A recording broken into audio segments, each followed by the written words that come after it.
ಪ್ರಜಾಪ್ರಭುತ್ವ ವ್ಯವಸ್ಥೆಯಲ್ಲಿ ಪ್ರತಿಯೊಬ್ಬ ಭಾರತೀಯನಿಗೆ ಮತದಾನದ ಹಕ್ಕು ಅವರ ಹಕ್ಕು, ಸ್ವಾತಂತ್ರ್ಯದ ಹಕ್ಕು ಅದು.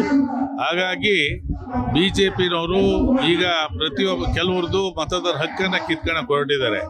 ಇದು ಏನು SIR ಮಾಡಕ್ಕೆ ಹೊರಟಿರೋದು ಬೇರೆ ದೇಶಗಳಿಂದ ನುಸುಳುಕೋರನ್ನ ತಡೆಯೋಕ್ಕೋಸ್ಕರ ಮಾಡ್ತಾ ಇದ್ದೀವಿ ಅನ್ನೋದು ಒಂದು ಪ್ರಶ್ನೆ. ಇವರು ಬೇರೆ ದೇಶದಿಂದ ನಮ್ಮ ದೇಶಕ್ಕೆ ನುಸುಳುಕೋರು ನುಗ್ತವ್ರಂದ್ರೆ ಇವರು ಏನು ಭದ್ರತೆ ಇದೆ, ದೇಶಕ್ಕೆ ಭದ್ರತೆ ಏನಿದೆ, ಯಾರನ್ನ ಯಾವಾಗ ಬರ್ತಾರೋ ನುಗ್ಗಬಹುದು ಅನ್ನೋದಾದ್ರೆ ಇವ್ರ ದೇಶ ಏನು ಕಾಯ್ತಾ ಇದ್ದಾರೆ? ಇವರಲ್ಲಿ ಆ ಭದ್ರತೆ ದೇಶದ ಬಗ್ಗೆ ನಾವು ಅದರ ಆತಂಕ ವ್ಯಕ್ತಪಡಿಸ್ಬೇಕಾಗ್ತದೆ. ಹೀಗಾಗಿ ದೇಶದಲ್ಲಿ ಈಗಾಗಲೇ 1 ಕೋಟಿ ಜನಸಂಖ್ಯೆಯ ಮತದಾರರನ್ನ ಡಿಲೀಟ್ ಮಾಡಿಸಿದ್ದೀರಾ, ಕರ್ನಾಟಕದಲ್ಲೂ ಮಾಡ್ಸಕ್ ಹೊರಟಿದ್ದೀರಾ. ಇದು ಹಂಗಾರೆ ಭಾರತ ದೇಶದಲ್ಲಿ ಹುಟ್ಟಿರೋದೇ ತಪ್ಪ?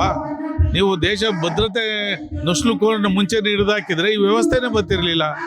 ಹೀಗಾಗಿ ಸುಮಾರು ಏನು ಈಗ ಇಲ್ಲೂ ಈ ದಕ್ಷಿಣ ಭಾರತದಲ್ಲೂ ಸಹ 1 ಕೋಟಿ 2 ಕೋಟಿ ನೀವು ತೆಗೆದ್ರೆ ದೇಶದಲ್ಲಿ ಏನು ಭಾರತೀಯರಲ್ವಾ ಅವರು ದೇಶದಲ್ಲಿ ಹುಟ್ಟಿದೆ ತಪ್ಪ? ಹಂಗಾರೆ ಮತದಾನದ ಹಕ್ಕಿಲ್ಲ ಅಂದ್ರೆ ಅವ್ರಿಗೆ ಸವಲತ್ತಿಲ್ಲ ಅಂತೀರಾ. ಮತ್ತೆ ಏನ್ ಮಾಡ್ಬೇಕು ಅವ್ರ ಮುಂದೆ? ಇದಕ್ಕೆಲ್ಲ ಕಾರಣ BJPನವರೇ. ಯಾರನ್ನೋ ಒಬ್ಬರನ್ನ ನುಸುಳುಕೋರನ್ನ ಹಿಡಿಯೋಕ್ಕಾಗದಲ್ಲೇನೆ ಭಾರತ ದೇಶದಾಗ ಹುಟ್ಟಿರೋರ್ನ ಎಲ್ಲರನ್ನೂ ಸಹ ಇವತ್ತು ಮತದಾನ ಹಕ್ಕಿಂದ ವಂಚಿತರನ್ನು ಮಾಡಕೊಳ್ತದೆ. ಇದು ಖಂಡನೀಯ.